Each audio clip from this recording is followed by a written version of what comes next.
haddaan dal jirahay u diyaara cadowgiis mar haddaan dal jirahay xil dul saaran daadiya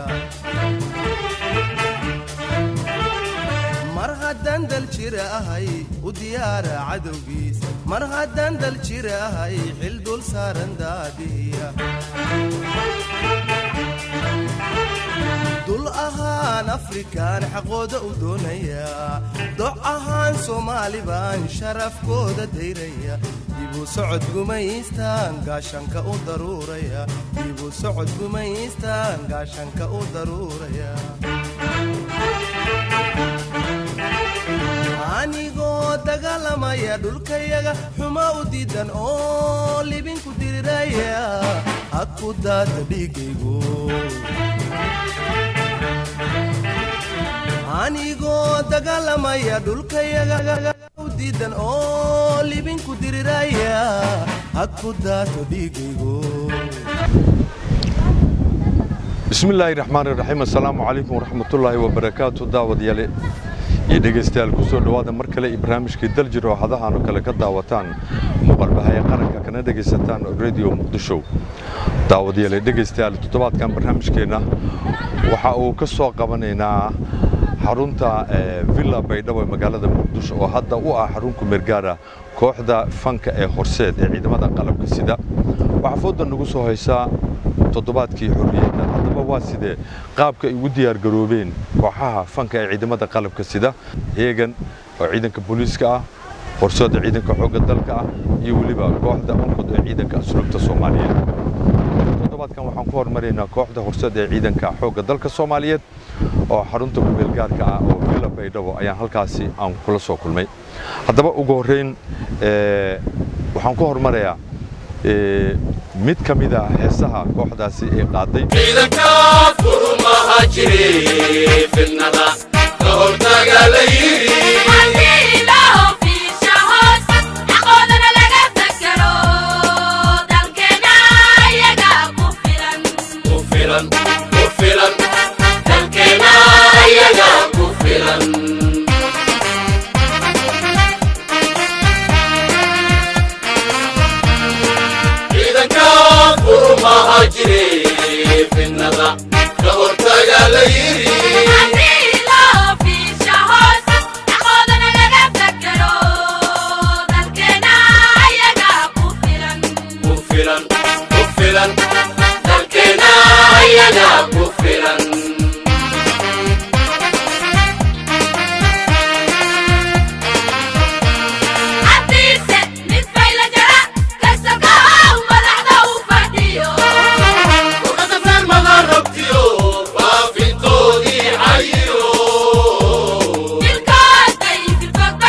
farqura leeyahay fashilka salooga digo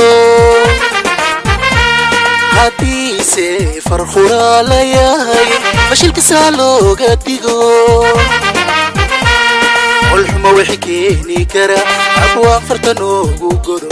الحما وحكيني كرا أبوان فرتنوغو قدو فرصة بدن بالهلي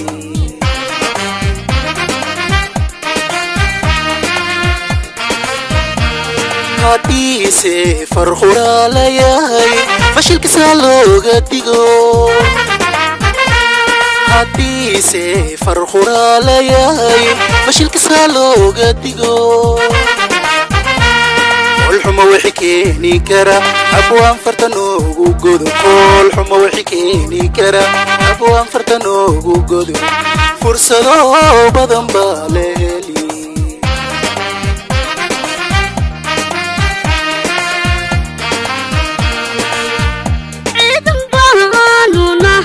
farsamo Afrika ugu fiicanaho ciidan baanu nahay farsamo Afrika ugu fiicanaho gesta ku filan jiro awaamirtii la faro awood fulisaynu nahay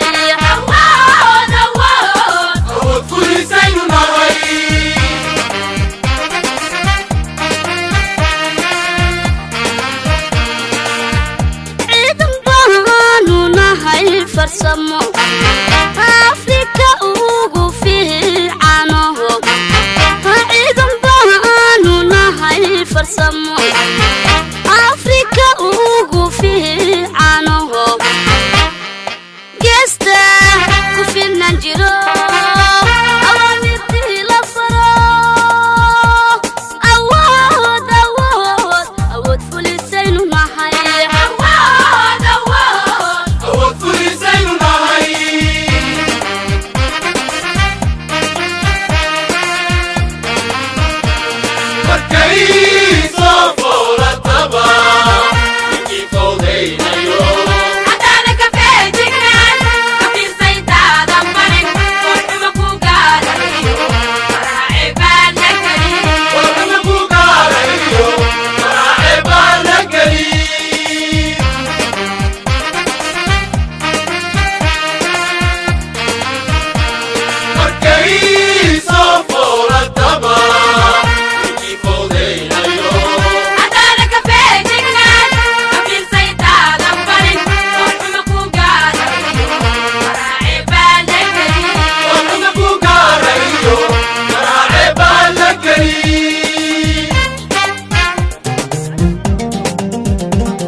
أرورتي فيلك قلو فرفر أوليو وحقبت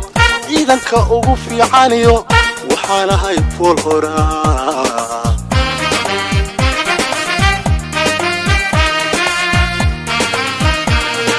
markuu firimbiigu dhaco aroortii fay la galo firfircooniyo waxqabad ciidanka ugu fiicaniyo waxaan ahay fool horaa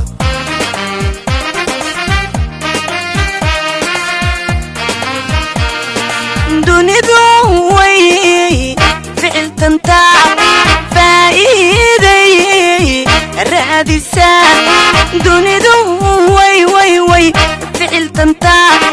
faa'iiday raadisa duulkii fahmayo gartay firqado u dhex yeelata si ay isu faaruqaan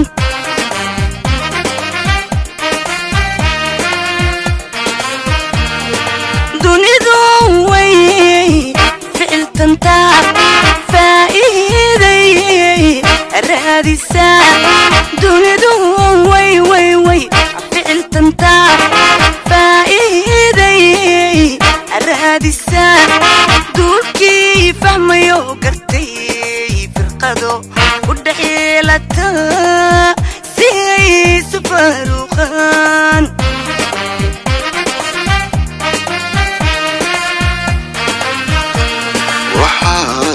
nagu fogan cadow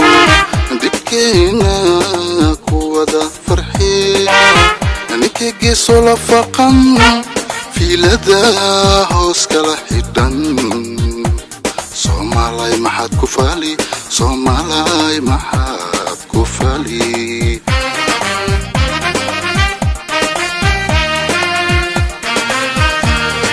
waxaa nagu fogan cadow dibkeena kuwada farxee ninka geeso la faqan fiilada hoos kala xidhan soomaalay maxaad ku faali soomaalay maxaad ku faali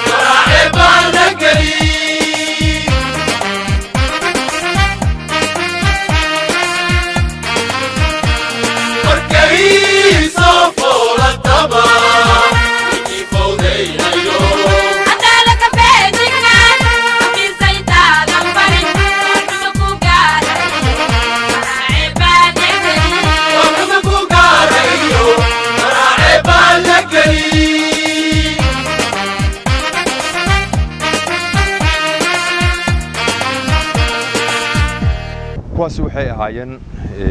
qaar ka mid ah fanaaniinta ciidanka xoogga dalka Soomaaliyeed markana bal aan eegno dhinacii sheekooyinka iyo waliba balqaabka ee ciidamadu ay u diyaar yihiin difaaca dalka iyo waliba in ay ilaaliyaan xurriyadda waa kuwana Nuura Maxamed Salaad iyo waliba Abwaan Axmed Saciid Saabir oo ayagu noo jilaya sheeko waxa ku xigi doonta hees isla sheekadaas ku saabsan oo ay noo qaadin doonto fanaanada lagu magacaabo Nuura Maxamed Sahal oo ayadu kamid ah fanaaniinta kooxda Horseed bal sheekadii iyo heeskii aan wada daawano dalka difaaciisana waa diyaar dalka difaaciisa waa wada gelaynaa insha Allah qad ka haraysa mal hadda masaana ku galaysa ma isa soo diyaaris وهذا حبيبي حيت سال حبيبي هذا واد أركتها يا دوالك مايا حرين تضلك بعد قيب قليا هذا حرين كقيب قليا ها أنا قلنا هذا قلنا واد ديار بماهد هذا ورما كل شيء ها أنت ورما كل شيء ها لكن ما لنا وعليه هاي gurigan iyo caruurtan yaa looga tagay hadaan labadeenba dagaalkaan ilaahay waa runo ilaahay markasta uu jira dadaal baa la rabaa yaa caanaha siinaya ilaahay afka caanaha ugu shubi maaye عيالك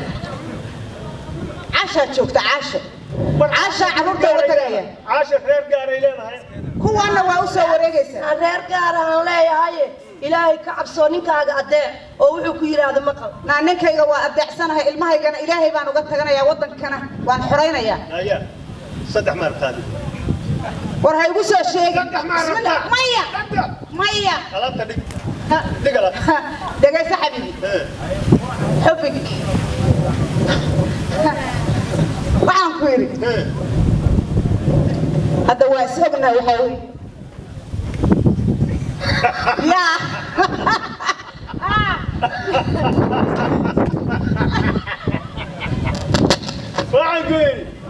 waxaan ku yiri horta dagaalka ha aadi caruurta ha ka tegi waxaan ku yiri dardaarankayga ducaa ku jirta khayr baa ku jira كوري دكتورو عسكري موقتا عيدنك حوق دلك سوماليا اي دغال وديار غروبيد موقتا عيدنك حوق دلك سوماليا دغال وديار غروبيد maxaad guriga la joogtaa moogtaysa inaad tahay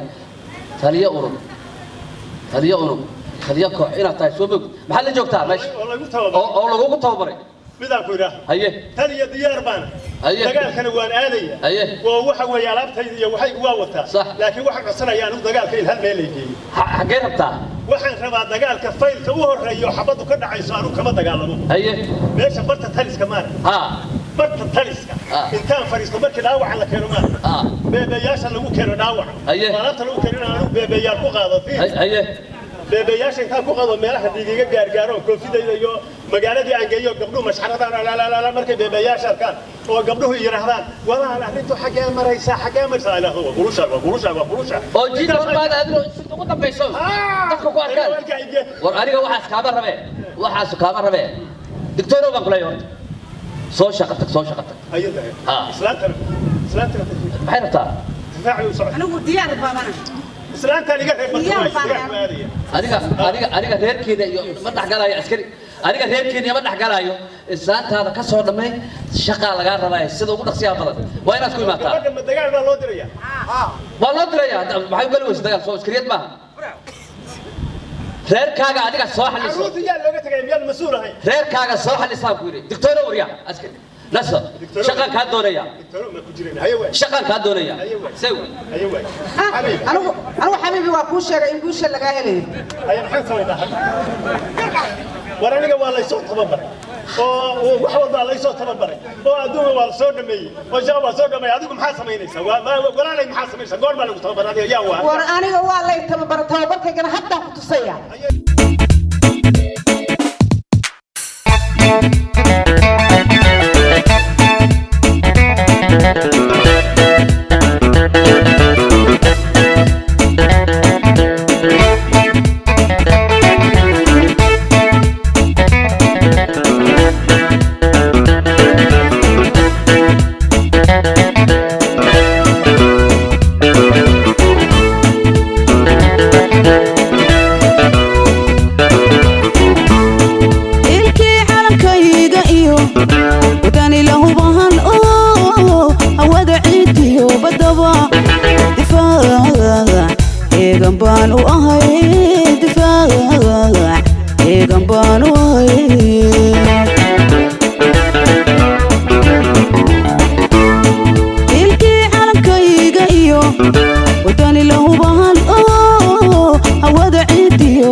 Sastan baray hogaanka halkaan u diray taqaa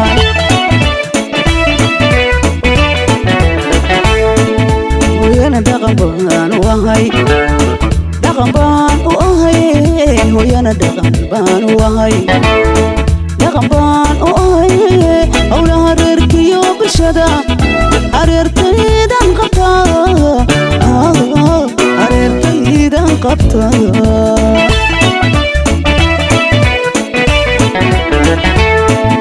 hooyana dhaqan baan u ahay dhaqan baan u ahay hooyana dhaqan baan u ahay dhaqan baan u ahay howlaha reerkiyo bulshada hareertaydan qabtaa hareertaydan qabtaa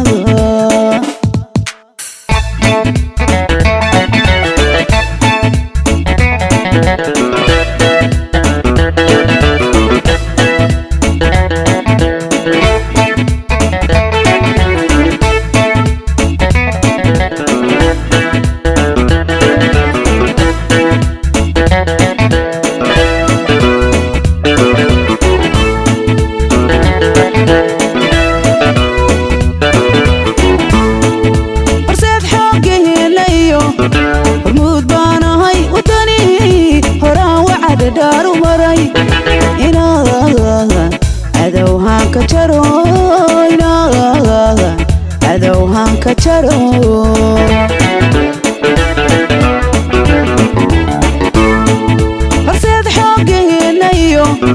hormuud baanahay wadani horaan wacada dhaaru maray inaadan cadowhaan ka jaro inaadan cadowhaan ka jaro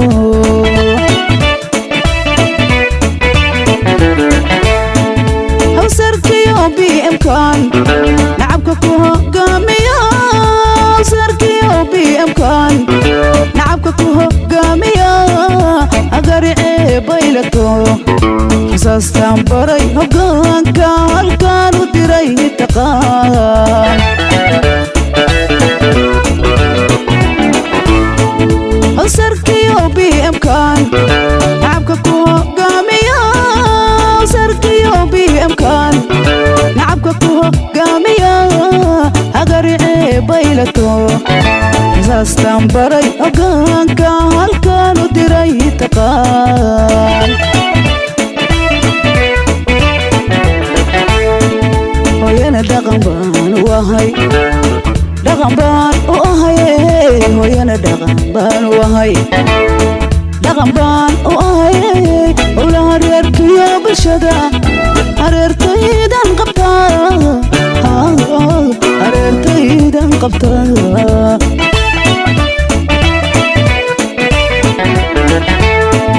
hooyana dhaqan baan u ahay dhaqan baan u ahay hooyana dhaqan baan u ahay dhaqan baan u ahay howlaha reerkiyo bulshada hareertaydan qabtaa hareertaydan qabtaa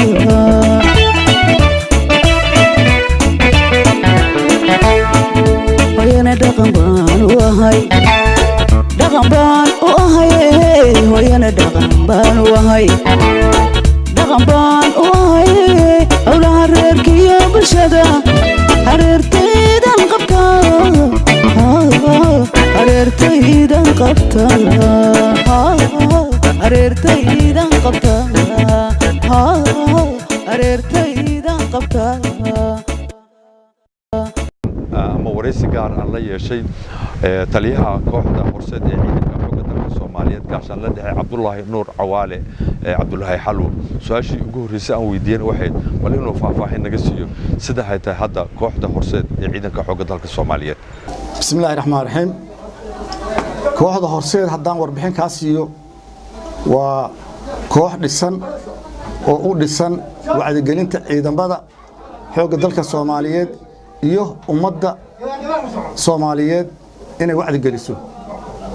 wixii loo diro oo heeso wadaniya gabayo majaajilo wax kasta oo wadanka lagu wacdi gelinayo ay ka qayb qaadataa koow ka tar okay waxaa fooda lagu soo haya oo loo diyaar garoobaya lixda guuradii ka soo wareegtay maalintii Soomaaliya ay xornimada qaadatay 26 Juun 1 July oo ah maalintii midoobay labada gobol waxaa jiri doona kolley dabaaldegyo munaasabadaasi oo toddobaadka xorriyadda loogu diyaar garoobayo kooxda horseed qaab noocee ah ayay ugu diyaar garoobay barnaamijkaas waa naloo soo sheegay waana u diyaar garownay heeso aan yarayn ilaa 8 hees iyo waxaan diyaarinay intaasoo gabayaa majaajilo oo ku saabsan juun iyo luuliyo labadaba waana naga diyaar haddii ilaahay uga dhex muuqdaa waan dhignaa faystooyinka haddana soo dhaafay waan dhignay oo haddii alla ku reeyay sheegay nagii fanaaniinta kaleba si weyn baana uga qayb qaadanay ta soo socotana ilaahay hadduu idmo waxaan rabnaa sidii iyo si ka fiican uga qayb qaadanay ilaahay hadduu na gaarsiiyo okay waa gartay hadda inta badan fanaaniinta da'da cusub ee hadda kooxda ka tirsan ama kooxaha kaleba ama aanba kooxba ka tirsanaynin inta badan waxaa lagu heesaa wax la yiraahdo vitri ama playback nacam marka misleedahay adoo dib u xasuusanaya heesihii hore la qaadi jiray qaabkii hore fanaantu wax loo jiri jiray hatta adeegsiga erayada markii la adeegsanayo ya urunta hadda iyo qaabka hadda wax loo jiro qaabka hadda loo heesaba iyo qaabkii hore marka isbarbar dhigto aankii ayaa ku soo baxay horta fanaaniinta hore oo maaragtay fanaaniintii waaweynayda markay fanaaniintaas shaqayn jireen iyo habka hadda loo shaqeeyo waxaa lagu joogaa raadkoodii baa lagu joogaa fanaaniinta waxa ay ka qayb qaadanaysa ku raad joogtaa waa fanaaniintii hore wadankana fanaaniintii hore ayaa maaragtay ii sheeg ka muuqday oo soo dhisay oo haddii alla ku reeyay ii sheeg hadday hees tahay hadday gabay tahay hadday wax kasta tahay